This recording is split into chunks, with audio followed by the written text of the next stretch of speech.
Bak birinci sualımızda deyir ki, qeyri-elastiki toqquşma zamanı birinci cismin itirdiği kinetik enerjini tap. Orhan, birinci cismin itirdiği enerjini tapaq. Biz ilk əvvəl baxaq ki, birinci cismin deməli kütləsi veribdir 2m, sürəti veribdir, V1'i de veribdir B, eləmi? Əks-səlamat olunsun. Birinci bax, birincinin olduğu kimi kinetik enerjisini tapırıq. Birinci beraber. Bəli, ilk öncəki kinetik enerjisini tapırıq. Nəyə Doğru. Y1 bərabərdir 2mv kvadratı bölü 2. Deməli, nəyə bərabərdir? mv kvadratına, eləmi? Birincinin kinetik enerjisi mv kvadratı idi.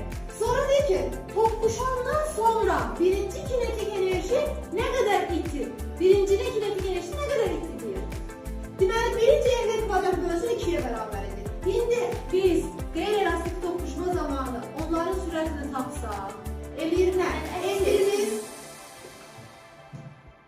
karşı-karşıya hərəkət edir. Karşı-karşıya hərəkət etdiyi zaman həmən üstümüz olur minus. Olur nə?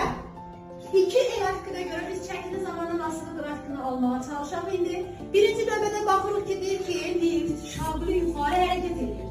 Şaquli yuxarı hərəkətdə birinci hissəyə baxırıq. Necə hərəkətdir? Buyur. J plus A. Nəyə görə? Çünki yuxarı. Yuxarı olarkən yeniləşən hərəkətdir. Bəli, yeniləşən hərəkətdə artıq J plus A yazılacaq. Çünki sürət yuxarıdır. Yeniləşən olduğuna görə A da yuxarıdır. Hər ikisi yuxarı olduğuna görə J plus A. Digər hissəyə keçdik. Orada necə hərəkətdir? J ay salın. Nəyə görə? Çünki bərabər sürətlə hərəkətdir. Bərabər sürətlə hərəkətdə tərcinimiz sıfırdır. Sıfır olduğuna görə yazırıq ki, sadəcə mc. Digər hissədə isə necə hərəkətdir? Minus ay salın. Niyə görə?